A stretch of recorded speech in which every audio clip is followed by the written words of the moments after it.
Can put it back on. This means I don't see it.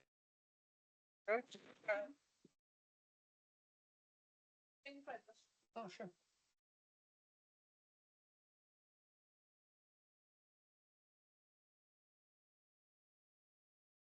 I don't know if it has to.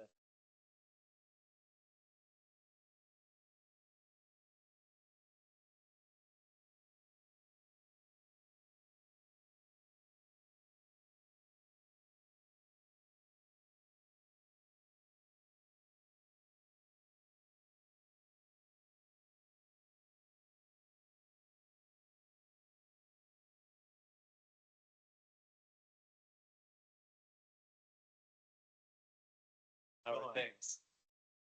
Good. To try to do something about it.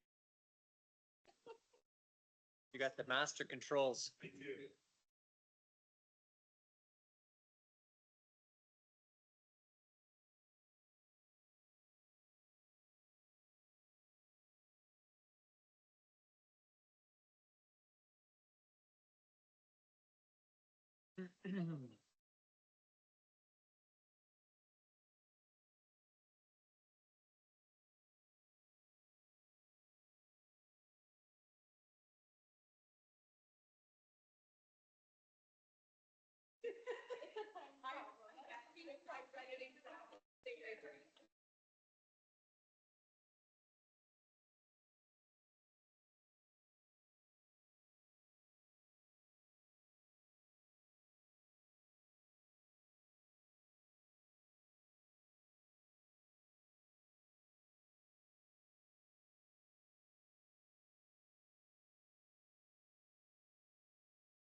Yeah. He was with the ray of sunshine. Yeah, good energy. How lovely. Lovely. Oh yeah, she was great.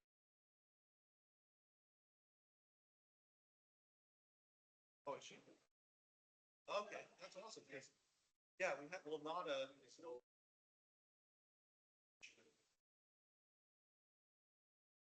But yeah, it'll be, nice to meet you.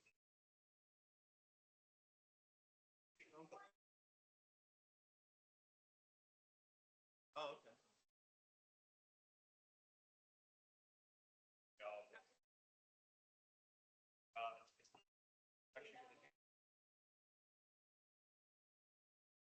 Yeah, we haven't done that. We've only, he was here, but we haven't tried to do that. It down here. Yeah, so it should be fun.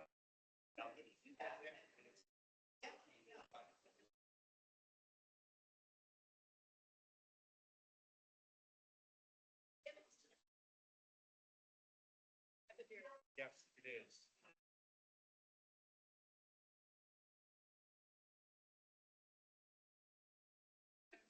Yeah, no, we have it till like before these meetings, it runs to.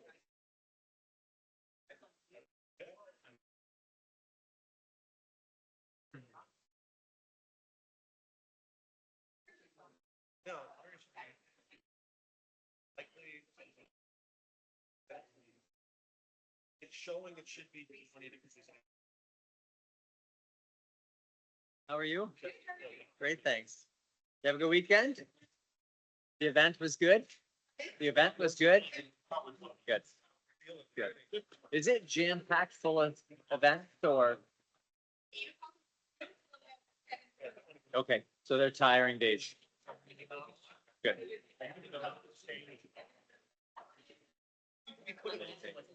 Great.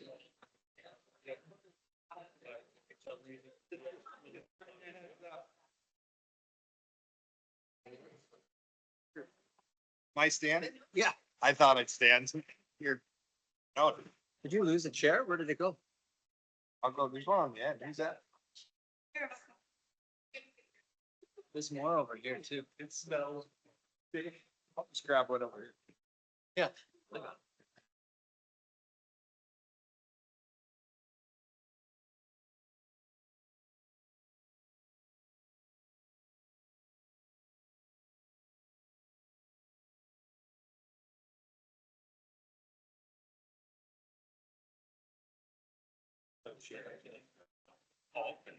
You have any chair? Okay. There. Look at the shine on trees. Like, I mean, I noticed that it's in them. It's Oh, yeah. That's good. Let me take all my frustration out. Sons of.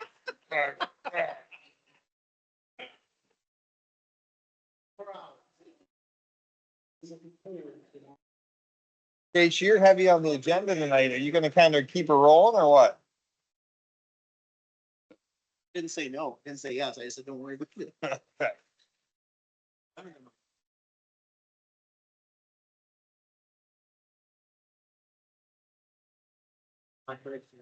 Yeah, he's in the back. That's the only risk. Quick into his presentation in the last one. Yeah, it was riveting.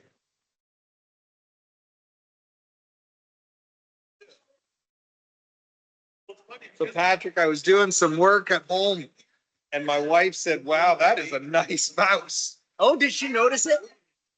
Have you seen my other mouse? Look at this. It was falling apart and taped up and, This guy's high rolling now. and so Patrick felt sorry for me and gave me a mouse. What's up? Yeah, so it's kind of, The low profile. You know what? He worked so hard. He just burned it out. oh, that's right. Oh, it was so bad. Oh, yeah. All right. How are you? Hey, you got a team? Is that Team Dave?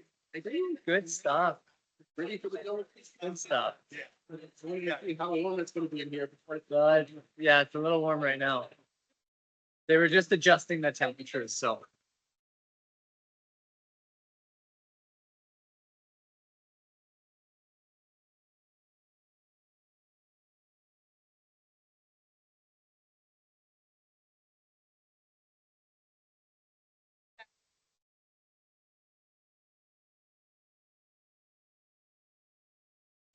They hide in the back. Let's you go visit them, you never see them.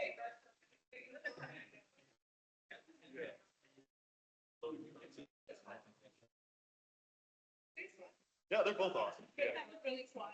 Yeah.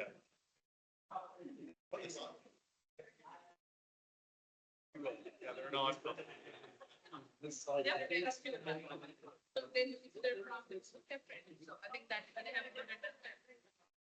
Patrick, the last 2 days, the credit recovery days, Yes, did the kids, remind me, do the kids in community active living typically go or stay home? they stay.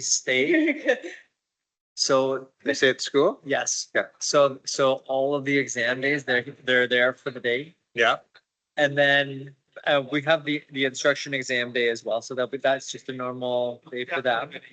So it goes 2, 3, 4, lunch, and then exam period. No, yeah, cause he. But that would be their period 1 class, so they would be with them. But then there would be 3 days where all of the students in the morning are there for 2 hours and then they leave. But then the other students are there all day. And the schools usually use some occasional teachers, like they line it up and they have somebody come in. Okay, cause I think I've had the question before, is what if it's, what if I'm, have one section of spec ed that I teach, but I've got electives and I gotta cover them for credit recovery. Do they arrange that in-house? They arrange it in. So I can message to schools then that students in community active living can stay those last 2 days as well. Yeah. And I can pull up what was sent last year, just to confirm.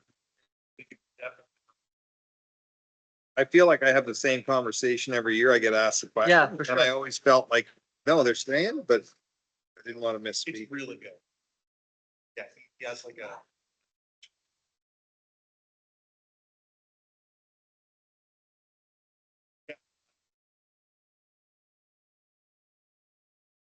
Hmm.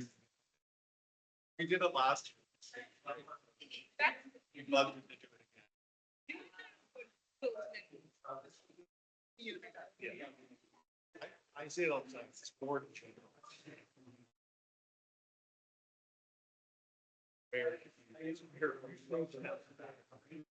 know, Your radio's right, guys. Your microphone's right. It's slipping back and But I forth. can hear you guys talking. Oh, can you? Yeah. Okay. I don't know if you'll turn it off.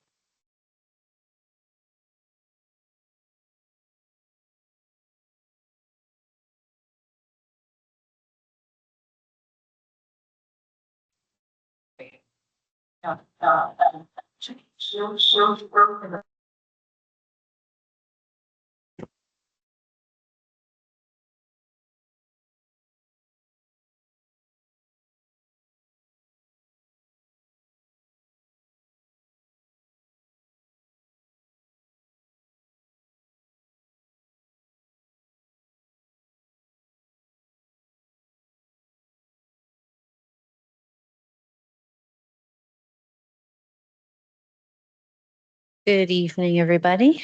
I'd like to call this meeting to order. Are there any memorials? Before we begin, sorry, I want to introduce and welcome our new student trustee for next year, Rashid Abu Ghazala. Welcome. Thank you for joining us today.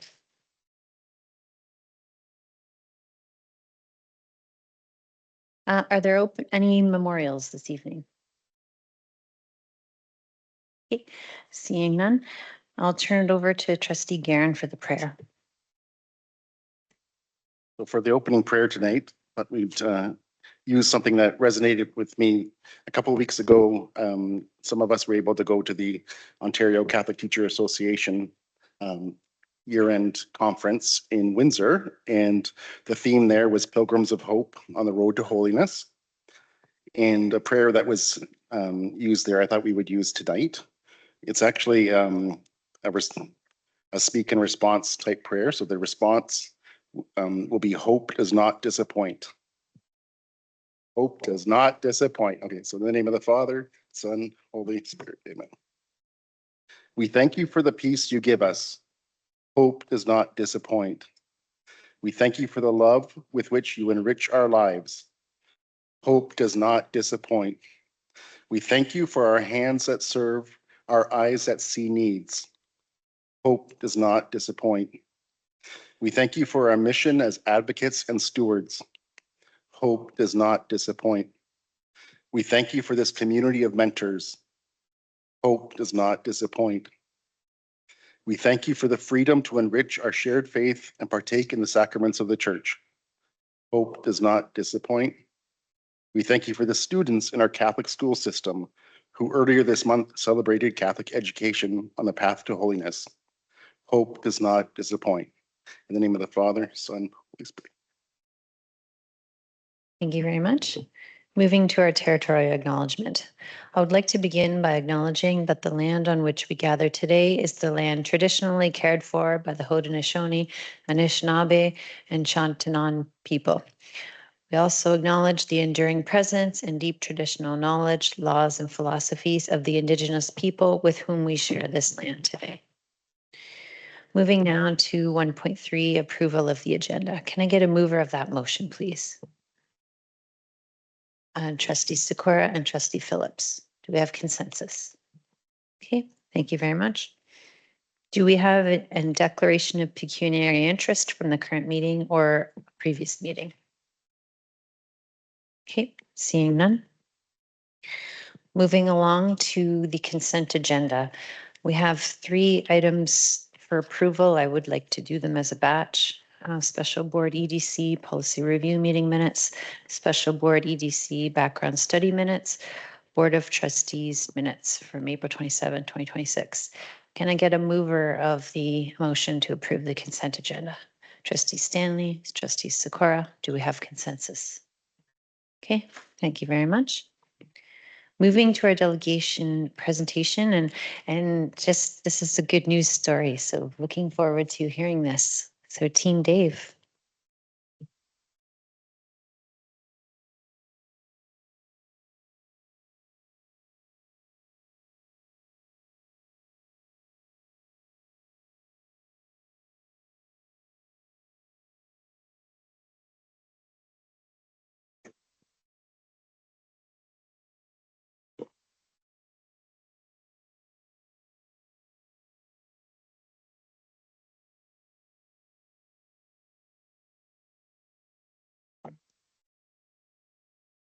Hi, my name is Lauren.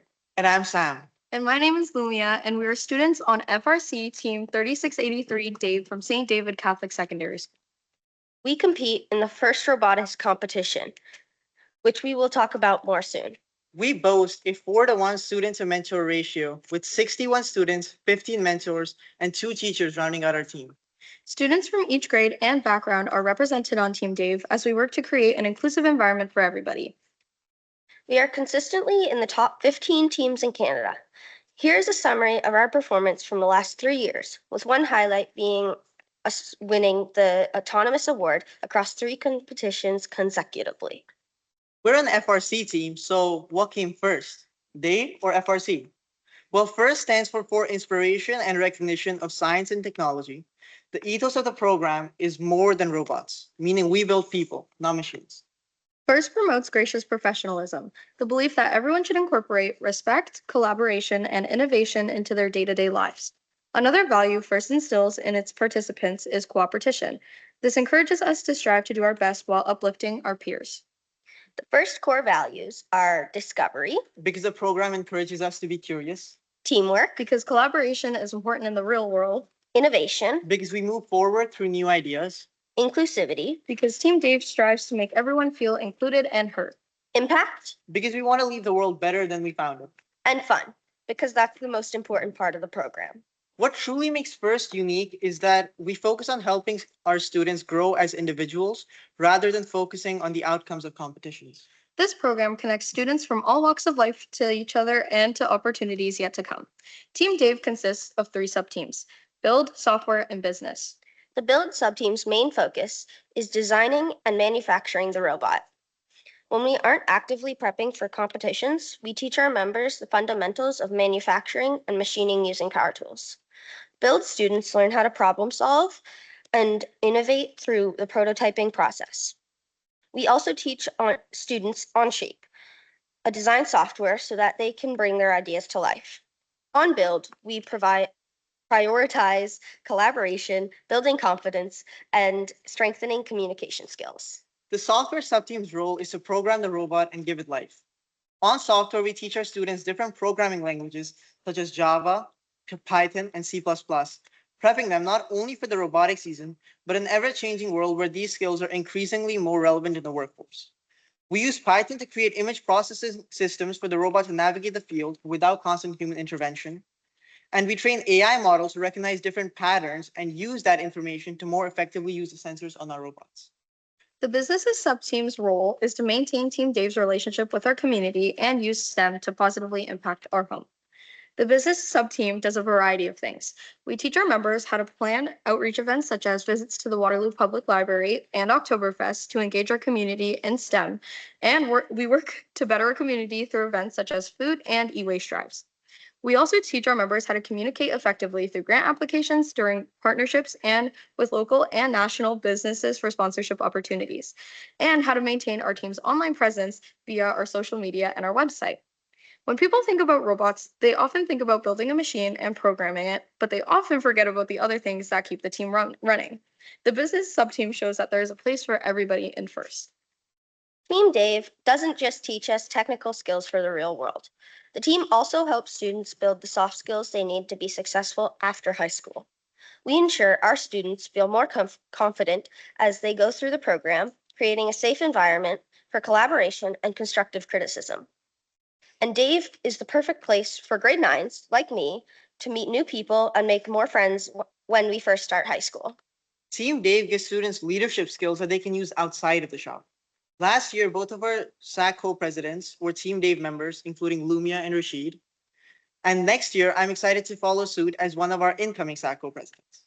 Team Dave students go on to be exceptional leaders and peer mentors, not only for their teammates, but also for other students at St. David's. As we've already mentioned, Team Dave teaches us all the technical skills that will help us in post-secondary and beyond, but we also develop interpersonally, such as in communication and practicing empathy. Being on Dave has helped build my social and presentation skills. I presented the Impact Award at 2 competitions, which is an award that focuses on the team's impact in the community through outreach events. Along with making videos for our social media, I've gained personal insights and confidence in my communication and media literacy skills. Joining Team Dave has connected me through people with a common purpose and strengthened our relationship through shared learning. In all honesty, when I joined Dave, I wasn't sure what to expect. But when I joined Dave, I was welcomed by a community of like-minded individuals. I remember debating joining Dave due to the cost and the commitment of time. However, there was one moment that made me certain that this was the place for me. I remember talking to grade 12 and university students and not being shrugged off as a child, but valued as an individual with a unique contribution to make. I remember sitting in that room and thinking back to a conversation I had with a family friend about how in high school you can really find your people. In that room, I thought to myself, these are my people. Team Dave helped me gain hard skills that make me employable, but more than that, they helped me find a community I could fall back on, a community ready to support me in whatever way they can. When I later ran for SAC co-president, I had to convince the rest of the school to give me their vote. Team Dave members, though, they came up to me and told me without asking that I had their vote and that they were willing to help me in any way possible. During my first year on Dave, I have made new friends who understand me by having to collaborate on tasks that are closely related. I also found that it was easier to make friends because we had to communicate what we were doing so that mistakes weren't made in the shop. When I went to my first competition in Vancouver, I really stepped out of my comfort zone and grew more confident since it was my first big trip without my family. I was challenged when I interacted with large groups of people and talked to teammates that I didn't know. Several of those teammates really helped me step out of my comfort zone by showing me that people aren't as scary as they seem, and knowing that just being in the crowd was already a great first step. In the workshop, I became more confident with using power tools where our mentors and older students made me feel seen and heard. This season, my understanding of the engineering process grew as we worked through the prototyping, testing, and building phases. I found that not all ideas work on the first try, but have to be developed. As the season has come to an end, I really feel that I have grown emotionally, personally, and academically. Here are some of our favorite picks from the season. Thank you for your time.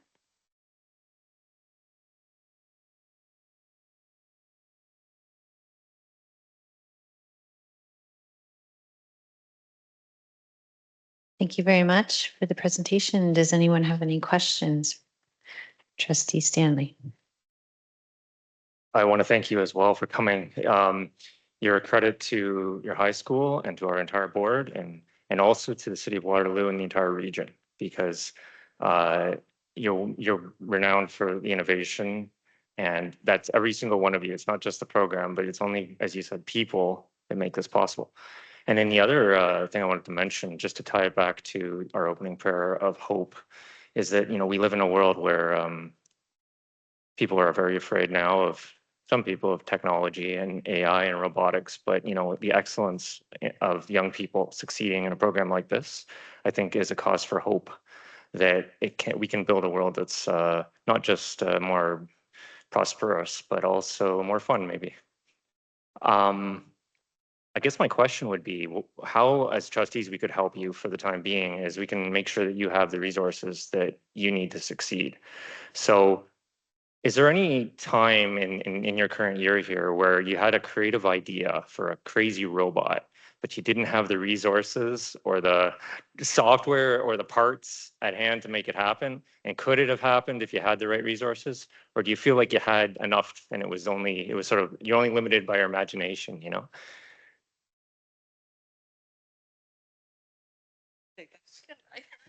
Take part of that. Money always helps, and the more money you have, the better robot you have. Knowing that Team Dave does have a very large part of a budget, that we have a lot of money. I would say the best robot in Ontario, Alpha Dogs, a beautiful designed machine.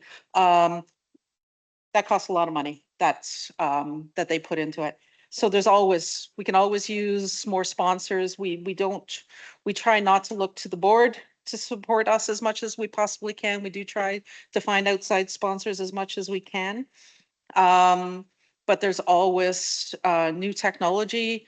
I just heard from Daniel who said we could use a new CNC machine at St. David, a smaller one this time, not as big, but so yes. Yeah. You guys want to add anything? I was gonna say, I think like as Team Dave, we definitely have a lot of smart and like competent like students on the team. I think a big issue is the budgeting. I know a lot of like friends personally who can't afford to be on the team. And I think it's really unfortunate that like students really want to do something so awesome, but like can't afford to do it. I just like, as you were saying, so like more specifically, as Ms. Denemy was saying, there are technologies like a slip ring that we could use to transmit current that are not accessible to us because frankly, they're just too expensive and they're out of budget. So like opening those doors would really be helpful.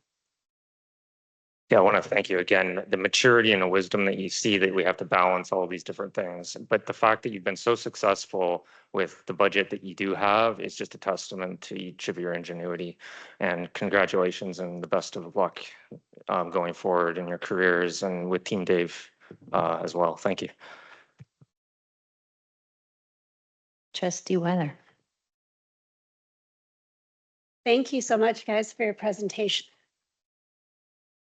It was really wonderful to see the pics. You obviously had a lot of fun. I know that a couple of trustees and myself, we attended the open house that you had prior to going to Vancouver. So we got to see your robot in action on the stage, which was so much fun.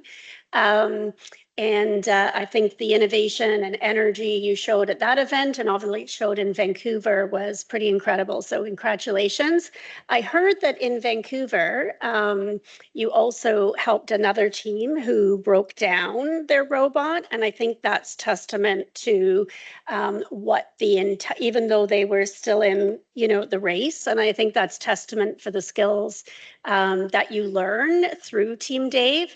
And we were also, as as Trustee Guerin mentioned earlier at a conference recently, and another trustee mentioned how proud they were of Team Dave and how they'd heard of them, and congratulations to the school board. So your name is getting out there as well for the great work that you do.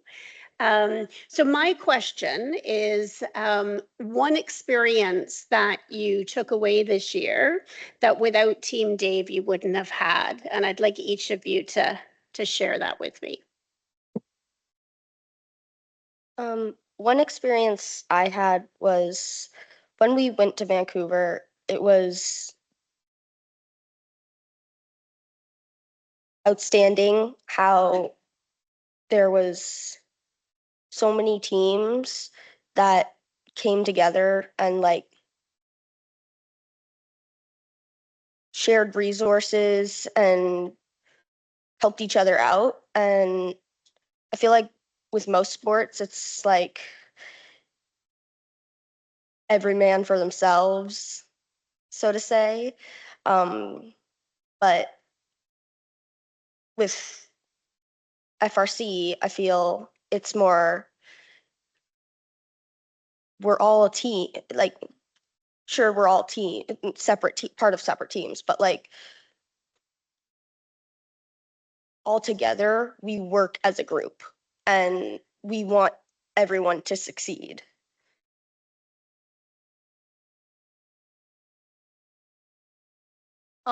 I exercise this a lot anytime someone asks me about like what my favorite thing about being on the team is, but I will always say it's the amount of friends I've made on the team. I think not even just within our team in general. When I went to Vancouver, I was walking around like in the stands and the pits, and someone was always talking to me. Like from a random team in like Alberta, someone was coming up to me telling me that, hey, like I really like your hair. And then that sparks up a conversation about their team, and we just end up becoming best friends, you know? And even within our team too, I think my favorite thing about being on Team Dave is definitely just like the buffering time at hotels when we all play like Mario Kart together or when we're all just hanging out talking. I think that's really fun. And all our meetings are like one big friend group hangout almost. Yeah. So one thing that was a new experience for me was actually currently we're hosting a FLL tournament and I'm helping MC for that. And that was an experience that I wouldn't have had otherwise. And it's my first time MCing and it's a lot of learning, right?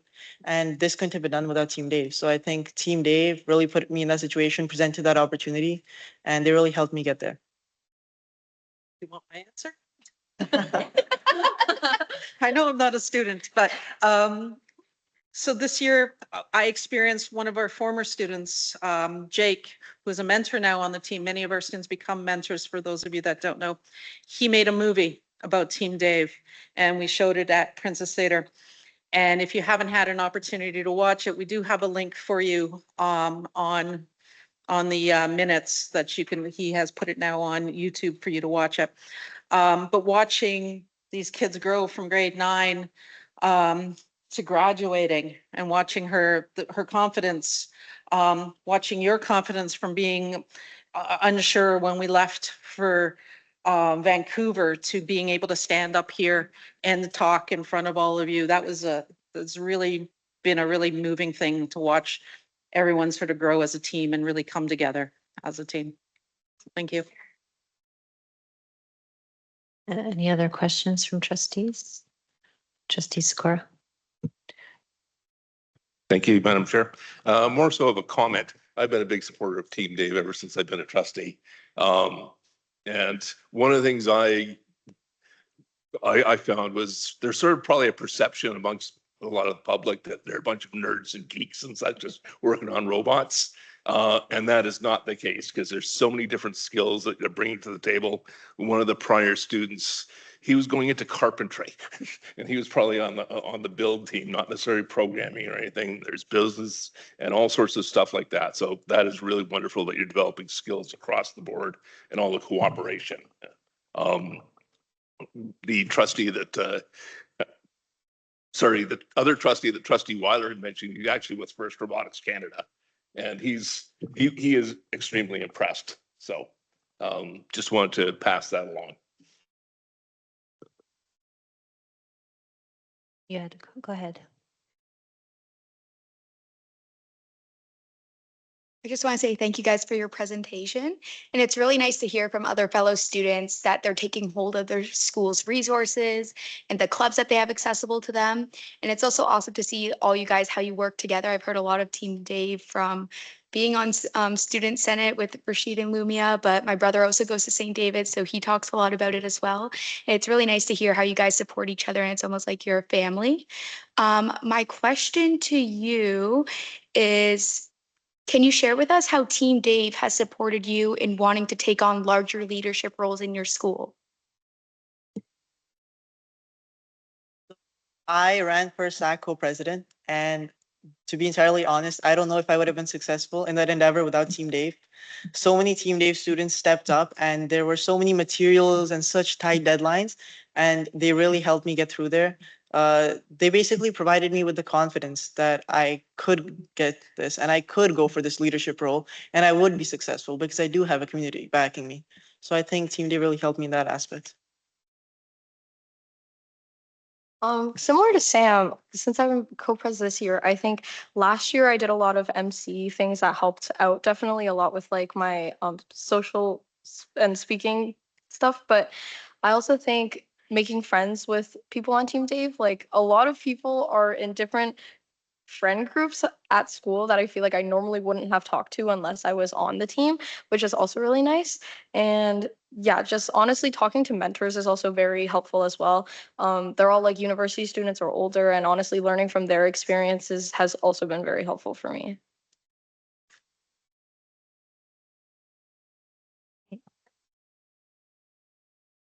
Wanted to take the opportunity to thank you for being here and presenting to the Board of Trustees and to all of us this evening. It's just been really wonderful to hear from you.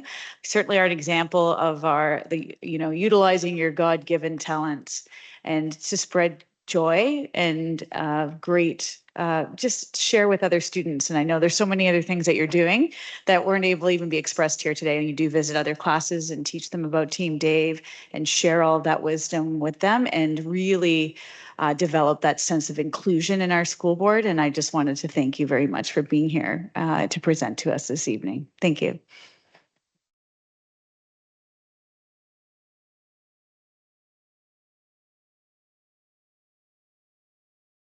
Okay, thank you again. Moving now to item 5.1, item on budget update on the budget preparation.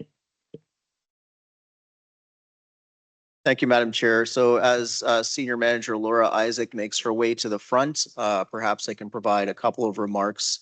So I'm sure that many of you will have reviewed the documents that were posted on the province's website in terms of the budget announcement. We continue to be very grateful for the funds that are flowed to our school board. There's some very exciting initiatives that have been announced that will benefit our school board. And I believe Senior Manager Isaac has some of those summarized for you. So if you're good to go. Yeah, so the ministry released the grants on May 13th, so about 10 days earlier than last year, which was nice, but it's still a little bit late in terms of spring. But that's what the ministry does these days. So they did increase core education funding 1% over the prior year. Our focus was on a modest investment while prioritizing accountability. So the tone of their messaging was very different this year. It said that there'd be a lot of check and balances and penalties for non-compliance. So they would be checking more things. So we don't necessarily know what that means at this point in time, but just greater accountability overall. So two of the new investments that Shaish was referring to is the $750 for teachers. So this was in the news recently. I was excited, great for students, great for teachers. I'm thinking, yeah, we don't have to do anything as a board. Well, I was wrong. So this is all going to be flowed through Supply Ontario. So $750 will go to teachers who have a dedicated classroom, which may cause some problems with teachers because we have many teachers in elementary that are not necessarily in a classroom. So there is that bit of disparity, which we're not sure how any of it's going to be rolled out yet. So more information will be forthcoming. So we do know that the province is going to give us $450 of the $750, and then $300, approximately 270,000 has to come out of our allocation that we currently receive. So, so we still have to figure out what that looks like, but that's how they're investing this. So they'll provide more details once they know. The other investment is the Consistent Curriculum Initiative. So this is to provide consistent, high quality learning materials and resources for all grades. So this will, again, we don't have any details. It's about 826,000 for our board. Purchases will be made through Supply Ontario. There is some exemptions for French boards and for separate boards to buy faith resources or language resources that they require. But again, we don't have any other details about how it's being rolled out and what the expectations are. So we're not sure how that will be implemented at this time, but we will build that into the budget. They will continue to invest 2% for facilities for non-benchmark salary increases. This is about $267,000 for our board. This is to support the increase for utilities and cleaning supplies, which again, 2% doesn't go a long way these days. The transportation benchmark has been updated, as well as the census update. They have been updating this gradually over 5 years. So this is year 3 of 5. They're honoring benefit trust increases, which were part of collective agreements. The PVP benchmark has increased, as well as the investment system priorities for principals and vice principals. Theirs is the only collective agreement that has been settled. It's not settled. There's finishes in August 2027. All the other collective agreements are open at this time at the end of August of this year. The other thing that they do not want the principal, vice principal group carrying forward the system priorities fundings any longer. So occasionally we will have money left over at the end of the year. And so we carry it forward to the next year, and they can decide how they want to use it. They've decided they will no longer allow that practice. So they did move a number of responsive education programs into the core education, which is good news. This usually signals permanent funding. So there were a lot of programs that were long overdue. The reading and math have been in rep programs for quite a long time. So it's nice that it's permanent now. The thing that the announcement didn't address was current year reps. So we still have a number of reps that we're waiting to hear whether they're going to be continuing or not. So the ministry has not given a committed date on to when they're going to release additional funding for that. So we're still waiting. Some other small changes that they made were just name changes and minor calculation updates. Our temporary accommodation is going to decrease about 788,000 over prior year. That's reflective of fewer portables and moves that we will have in the upcoming year. The ministry has a pot of funds for portable or temporary accommodation, and then they take that and split it among all the boards. So how they split it out is dependent on your number of moves and portable needs. They identified the student and family support offices, which you may have heard about previously. They just identified that there's an expectation for boards to provide dedicated staffing to this initiative, but there's no additional funds. So again, the rollout of the program has yet to be determined, but boards are expected to have this in place for the fall. And finally, there was no benchmark increase for staff. So all the collective agreements are open as of August, as I mentioned. Usually what the ministry will do will say to build in a nominal percent, 1%, 2% to account for this, but they didn't this year. So that was also a change in practice for them. So we haven't built in any increases into the budget at this time. So we are working towards balancing the budget, calculating our grants. The budget presentation will be June 17th with approval on June 22nd, and finally the ministry submission on June 30th at this time. Are there any questions? Are there questions from trustees? Trustee Sakura? Thank you for the update. You'd mentioned that core funding or core ed funding was increased by 1%, and a lot of stuff is moving from REP to core. How much did RAP funding increase? So we don't have the new grants for the new reps for next year for 26, 27. So we don't know if the ones that we have currently are continuing. The ones that they moved from rep into core, some of them increased and some of them decreased. So we're relatively the same, but there are some differences with some programs like 50,000 in some cases for some of the programs. Are there any other questions from trustees? Trustee Weiler?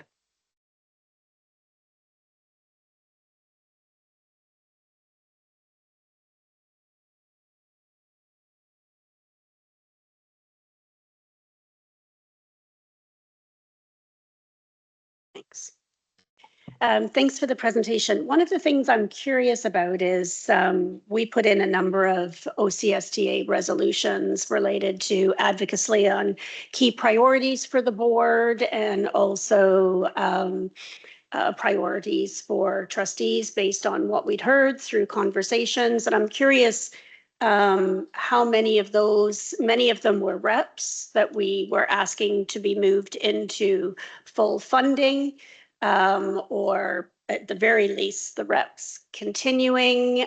So I'm curious just if there's a couple of them that we could speak to in terms of where they landed for this year. I don't know which ones those were, Shay. I have the list, so I can certainly go through them if that's okay. Sure. Okay.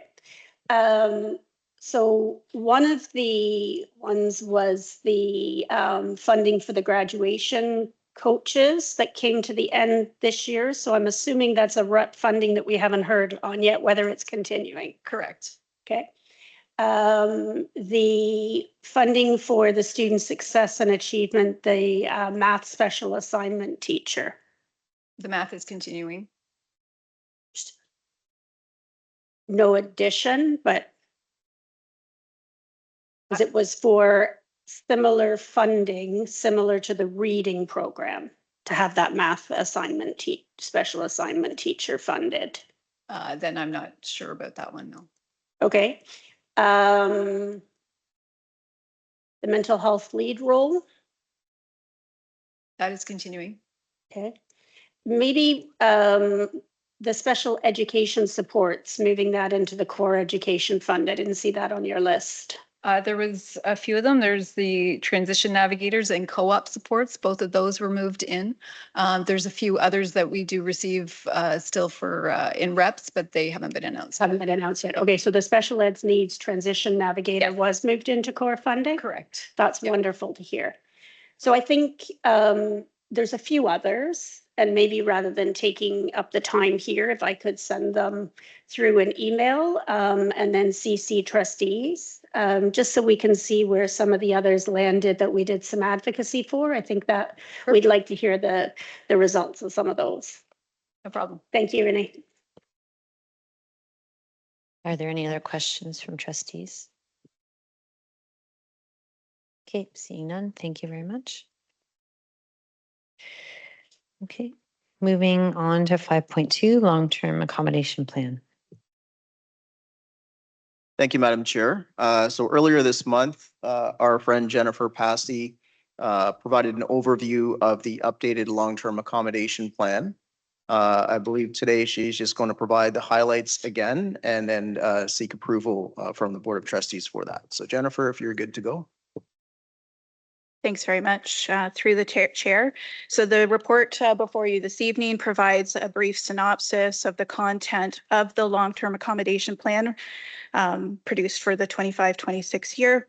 And looking forward, as noted during the presentation earlier in the month, we continue to see more modest growth forecasted over the forecast period to 2032. The report highlights the number of strategic objectives, including those capital projects for which we already have funding, which are listed in staff's report, together with those future capital priorities, including the reconstruction of St. Bernadette, an addition at Monsignor Haller, an addition at Monsignor Doyle, a new Dune South Catholic Elementary School, a new North Cambridge Elementary School, a new Beaver Creek Meadows Elementary School, New Breslau, Core Kitchener, a secondary school in Southwest Kitchener, as well as schools in various secondary plan areas, including Dundee, Northwest Cambridge, and West Rosenberg. Together, there are also other strategic initiatives related to boundary processes.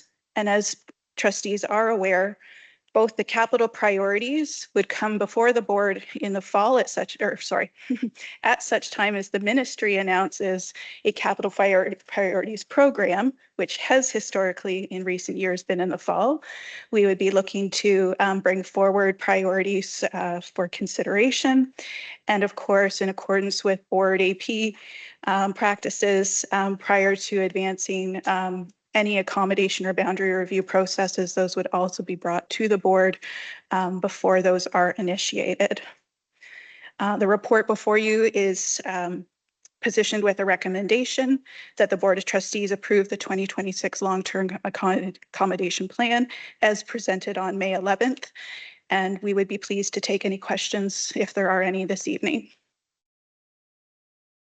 Thank you very much. Are there questions from trustees? Trustee Sakura? Yes, thank you for the presentation. I noticed in the plan, it does mention that there's going to be some boundary reviews coming up. And I'm just wondering if we have some approximate dates, and I guess to some extent, are you thinking before or after municipal elections? Through the chair. That is an excellent question.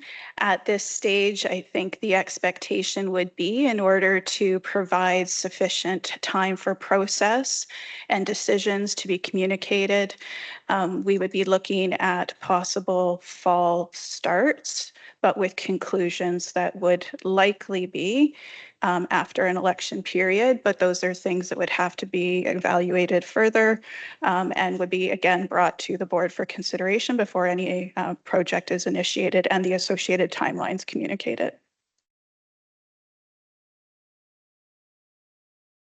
Trustee Stanley. Right. Thanks. Just a quick comment. I was looking to hear that trustees were going to be informed, and I heard it in the presentation, so I'm happy to hear that, and I'll be happy to support this because of that.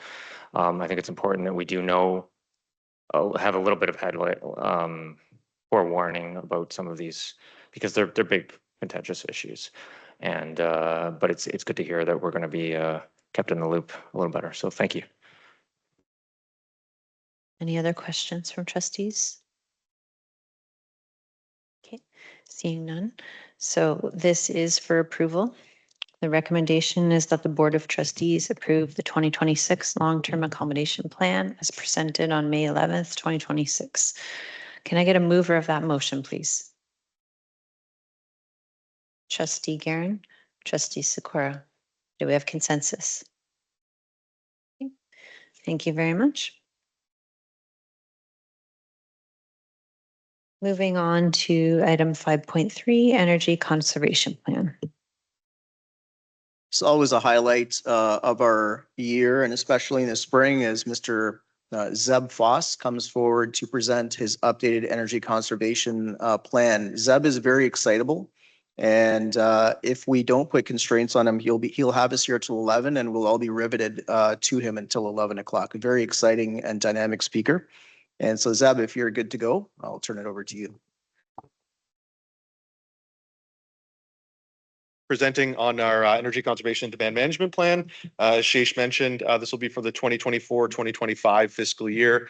Just a quick overview of the agenda here. We'll just do an overview of the benefits of reporting. We'll look at our overall consumption trends over the last 10 or so years, where we stand in our 5-year plan that was established in 2023, look at our utility costs, some sustainability and conservation efforts, and then just our current and future projects.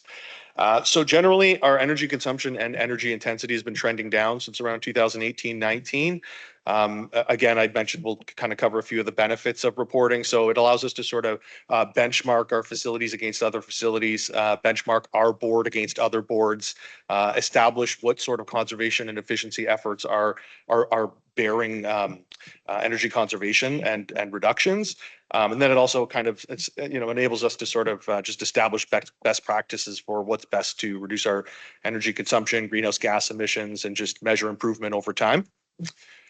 So diving right into it, this is a look at our energy consumption overall over the last 10 years or so. So the green bar being the weather normalized consumption and the blue being the raw data. We typically weather normalize all of our data. It basically factors in heating and cooling degree days, which enables us to normalize our raw consumption based on whether it was an extreme summer or an extreme winter. This particular fiscal year was and it was both. More severe than the last 2 years. So you would expect typically with consumption going up, with the weather kind of more erratic like that, to our consumption to go up. Typically about like 25 to 35% of a building's consumption is related to weather. So seeing our trends going down is great. This is also a fiscal year where we added about 30 portables, 2 porta packs and 1 at Res and St. Mary's. So again, you typically see our consumption going up with our square footage going up, but our consumption continues to go down. So this is a look at our energy intensity, which is generally the metric used across Ontario for all school boards for measuring performance. As I mentioned, portfolios shrink and grow. Your consumption would fluctuate with that generally. So we look at energy intensity, which is essentially how effectively we're using our energy per square foot or per square meter. So as you can see here, weather normalized and raw data. That black line is the provincial average, which is weather normalized as well. This is the first fiscal year that we're actually below the provincial average. So, and we actually dipped quite a bit below it. And I believe it's the first time we've been below the provincial average in our school board's history, or since reporting began. So that's a great achievement as far as I'm concerned. And one thing I do like to always point out is that we're one of only 14 boards across the province that has 0 data gaps with our submissions to the ministry, which essentially means when we're gathering all of our utility consumption data from our various utilities, we have over a dozen of them. There's typically gaps, which kind of falsely inflates the sense that you're using less energy than you actually are. So we spend months and months going back and forth with our the provider of the utility consumption database to clean up those data gaps. And some boards are just a little bit more rigorous about that. So I just think it's important to point out that we are below or above the provincial average in performance, but below the actual average, which regards to energy intensity. But I think it's important to point out that we're one of only a handful of boards that has more reliant data. So here's a look at our 5-year energy conservation plan that I mentioned we established. It's against our 2023 fiscal year baseline. So we established a 1.5% in energy intensity reduction goal year over year. So 7.5% reduction across this 5-year plan. Last year reporting, we didn't quite achieve that 1.5. We were at a 1.3% reduction. But this year we went above and beyond. We're over an 8.5% reduction in energy intensity from our 2023 baseline year. So we're up above, we're 9.5 generally of performance to this point, which is 2% above what our overall 5-year goal was. And we're still got 3 years left to perform. So I attribute a lot of this. We recently, well, it's been a year now, we hired a full-time BAS technician, a building automation systems technician, which has enabled us to just really trim the fat with regards to our wasted energy consumption. So more reliable scheduling for holidays, for weekends, for non-occupied hours, for our summer scheduling, community use, things of that nature. So I attribute a lot of those savings to that, as well as the LED retrofits we've been doing year over year because of the Canadian prohibition on fluorescent lighting, as well as a lot of the efficiency measures we've been implementing with regards to our HVAC equipment.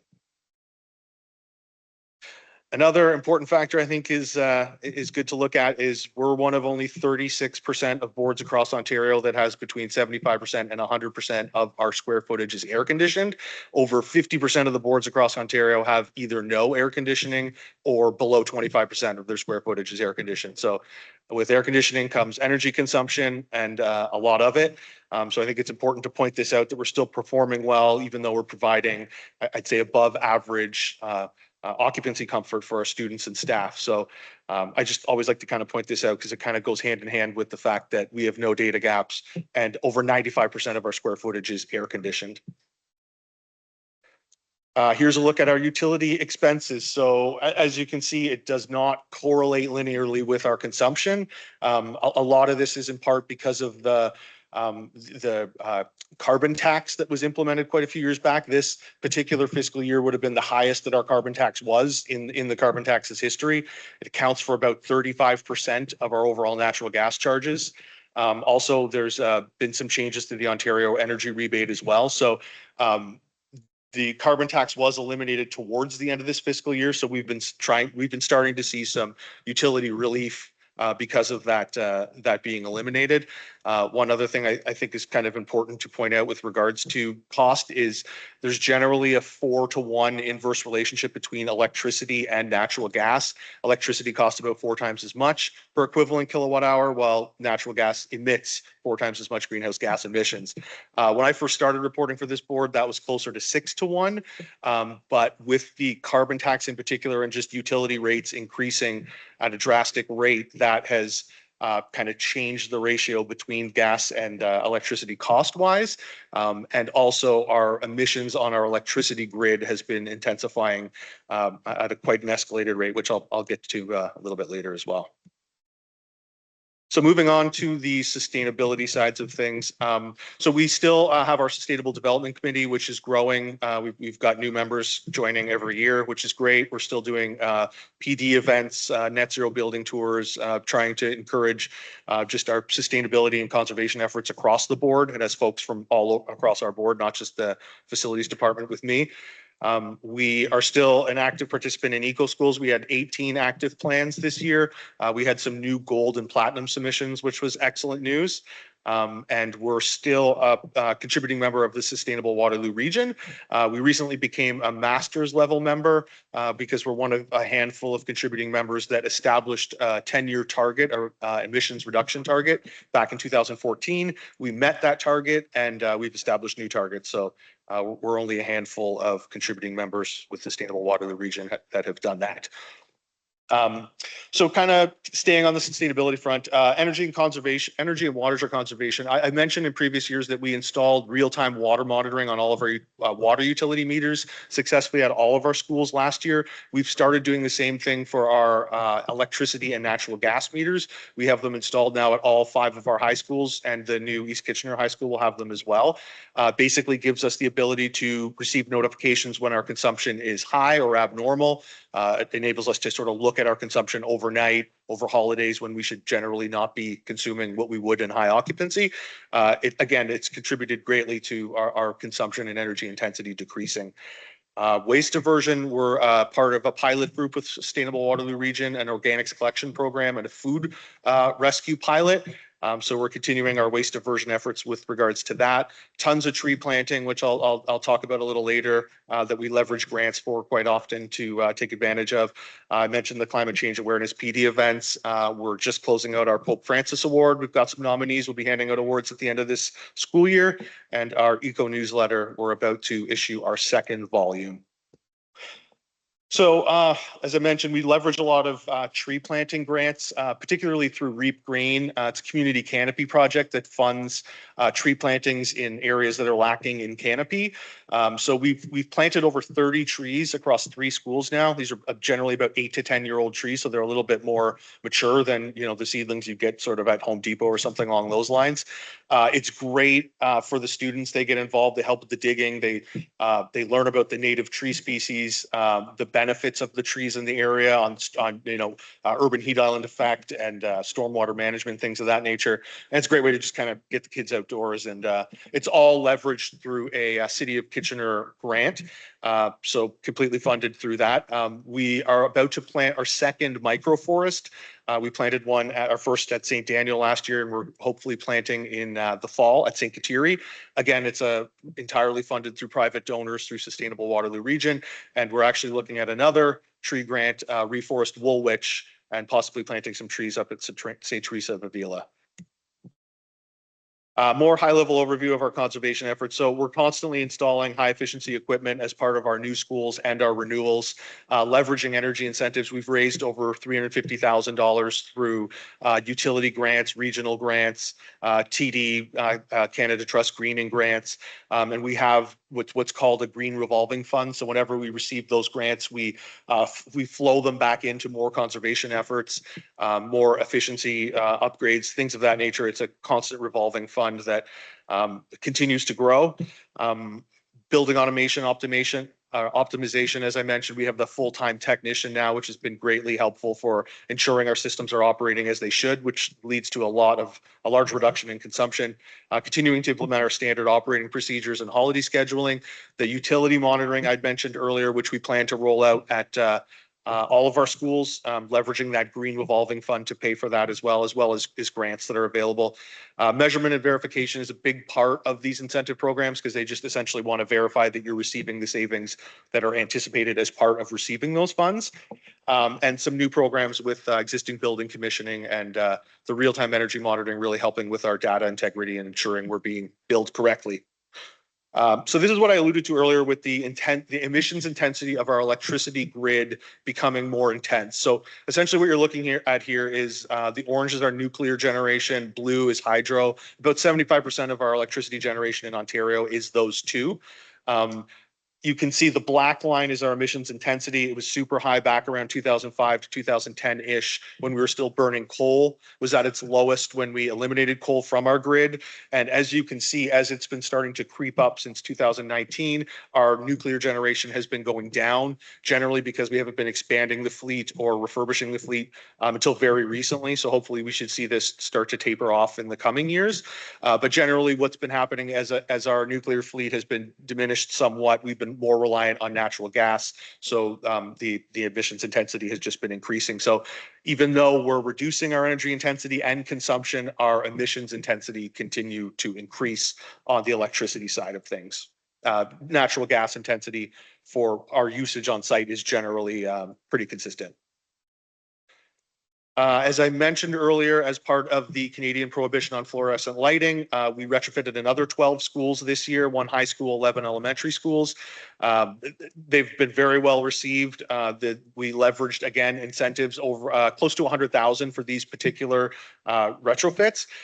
Generally, what the reduction in electricity that this would result in is about a little over 1 million equivalent kilowatt hours per year, which is generally about $200,000 per year in annual operating costs, specifically in electricity. It doesn't factor in the fact that they last a lot longer. They reduce our maintenance labor hours. They reduce, we're spending, I think we go through like 2 skids a month of fluorescent tubes that we won't be going through as well anymore. So it's just been a great win for us as far as I'm concerned. And just to give you an idea of the associated carbon emissions associated with that much electricity, it's about 60 metric tons of carbon emissions associated with that reduction in electricity consumption. And just my last slide here, just kind of a high-level overview of where we're sort of investing our funds in renewal and new schools that directly sort of influence energy consumption. So continuing with high-efficiency HVAC upgrades, that's at the new schools and with our renewals. Increased R values and insulative values for our roof and window replacements, higher efficiency boilers and domestic hot water upgrades. I mentioned the LED lighting upgrades that we're doing. And generally, whenever we're building new schools, everything is LED. Whenever we're doing any type of renewal, it's always LED, which generally, as a rule of thumb, cuts our consumption in half every time we're retrofitting from fluorescent and high intensity discharge down to LED. And also investing more in our lighting controls and building control systems, because if we can't control it, it's very difficult to sort of taper off our consumption. And then the last thing here is that we've been investigating our own solar photovoltaic system. So we would essentially own the system and utilize the consumption on site rather than historically with the feed-in tariff program where you would essentially feed it into the electricity grid and be compensated from the ISO for that generation. So we're still, I'd say, in the middle phase of looking at some compatible schools for that project. And that's all I got. Happy to answer any questions. Trustee Phillips? Thank you so much for your presentation. I had a question about the allocation of funds for planting trees, and if there was an opportunity, if you had the opportunity to allocate funds to the city of Cambridge, just because I've had comments from parents about, you know, the hot weather. When the hot weather comes, it's a good idea to have like the shade and everything. And my second question built in was, when you're planting trees, do you consider planting mature trees so that you can actually benefit from the tree itself? Great question. So as part of that community canopy project, we, Christ the King was actually involved in that. So that's our first Cambridge school. It started out as a project predominantly across Kitchener, but it's expanded into Cambridge and hopefully will continue to expand across the whole region. Those are about as mature trees I've seen planted. They are a little bit more pricey than like say the microforest trees, which are, you know, probably in the 2 to 3 year old range, and the reforest woolwich, which is I think they're only about 6 inches tall, a lot less mature. But yeah, we're generally what I do whenever we're getting grants like this, I say to the administrator at the school is that because through these programs, they actually offer really good pricing on planting additional trees. So typically I say if you have budget to plant any additional trees, I'll match it through our green revolving fund so that we can essentially plant as many as we can. I would say space confinement is typically an issue at a lot of these schools where we might have an active administrator who's willing to plant, an active custodian who's willing to water, and we have funding available, but often we can just be constrained with space. But yeah, the plan is we've got 2 more. We've got St. Teresa Calcutta lined up to do some fall plantings. And I think that's it for Cambridge at this point. But yeah, like I said, the program keeps expanding. So hopefully we'll be doing more and more in the coming years. Thank you very much. Trustee Guerin. Thank you, Chair. Well, congratulations on the incredible amount of work the team is doing and being ahead, achieving your goal in 2 years instead of 5. I'm just wondering, is there any area that you see as a potential risk for the board, like say 10, 15 years down the road when our schools are older and perhaps climate may be a bigger impact? It's a great question. So one of the main things we've been doing to sort of combat that is we typically heat with natural gas, cool with electricity. We've been looking and we've installed them actually at 2 of our new schools, Holy Trinity and St. Patrick. They're called packaged hybrid heat pump units. So essentially we're able to heat with electricity down to about 4-ish degrees before we engage that natural gas backup. So essentially it's kind of like a future-proof decarbonization plan.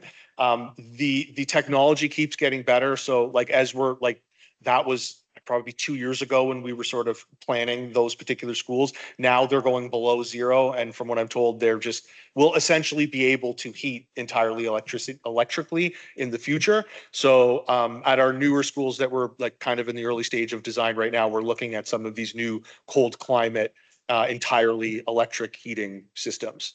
But yeah, generally that's what sort of, it was actually the carbon tax, which was sort of pushing that in the first place because natural gas is so much cheaper. It's difficult to justify the operational costs. But that sort of goal to move to decarbonization has been driving that heavily.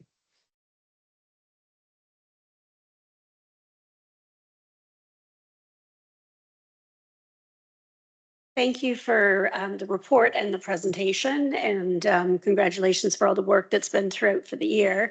There's obviously a lot of information here, so I'm curious if you were to sort of highlight the top 2 or 3 things that we should take away as trustees from the report and from your presentation. Maybe you can highlight just a couple that you're really proud of or you think that are sort of key strategic pieces for the board.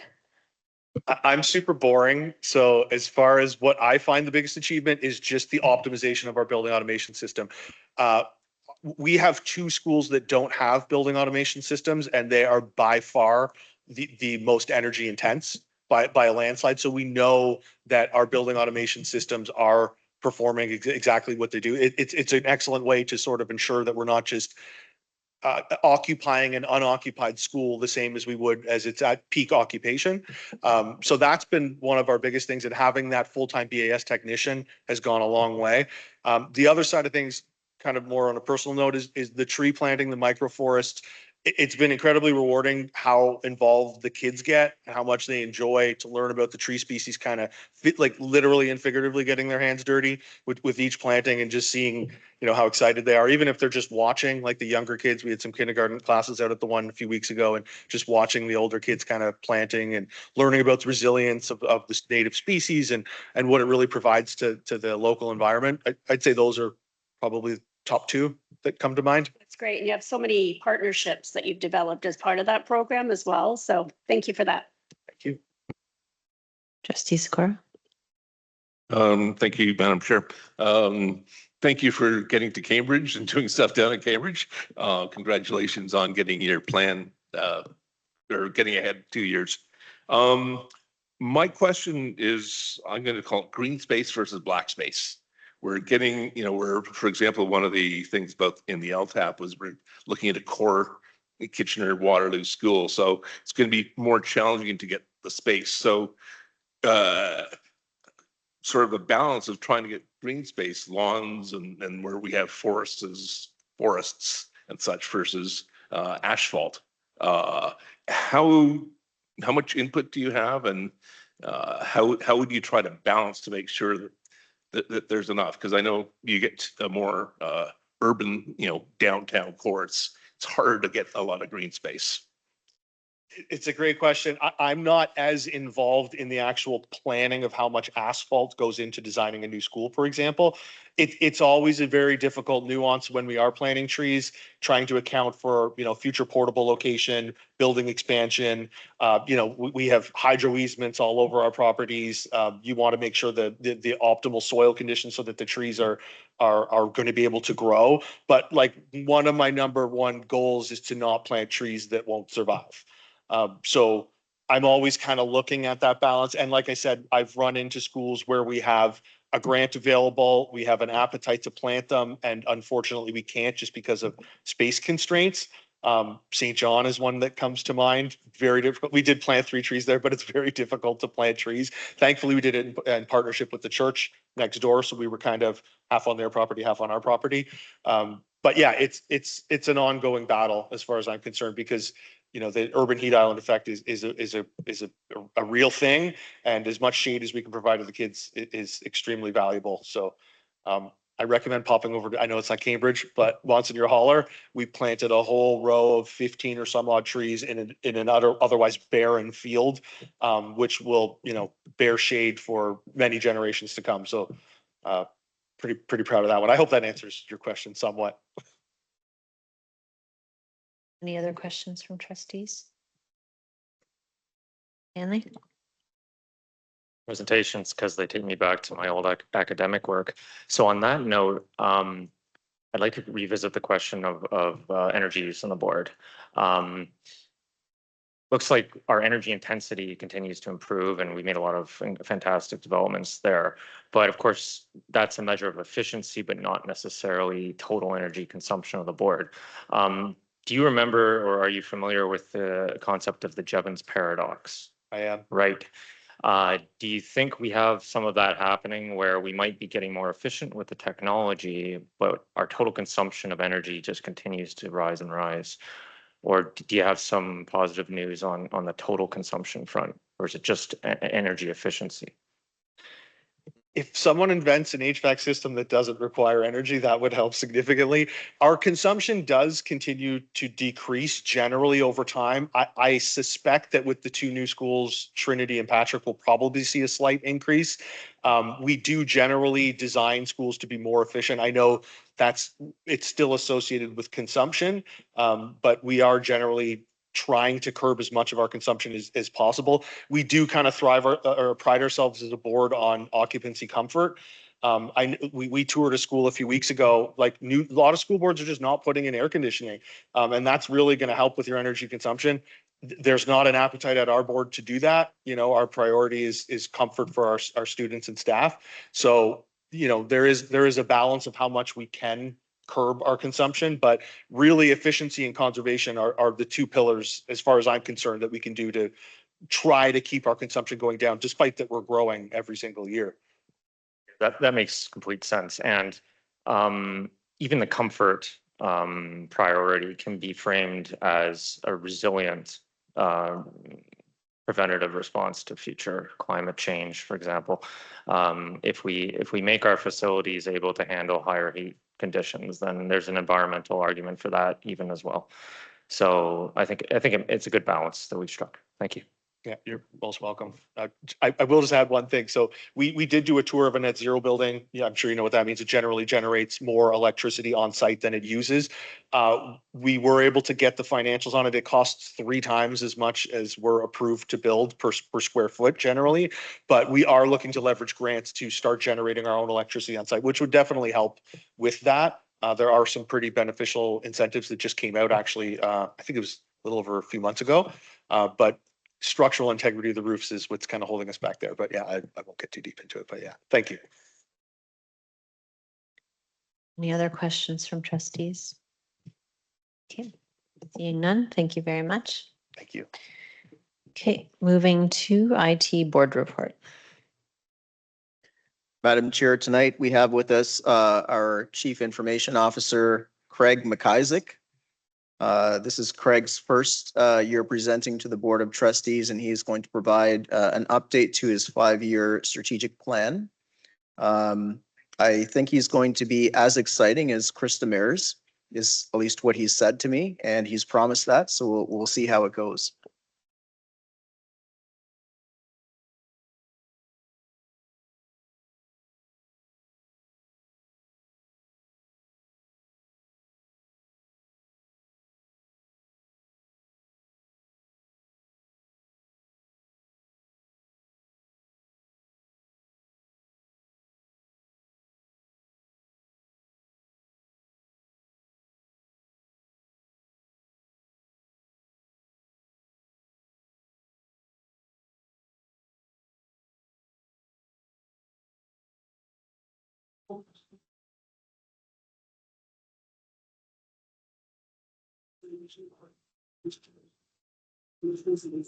Okay, thank you very much.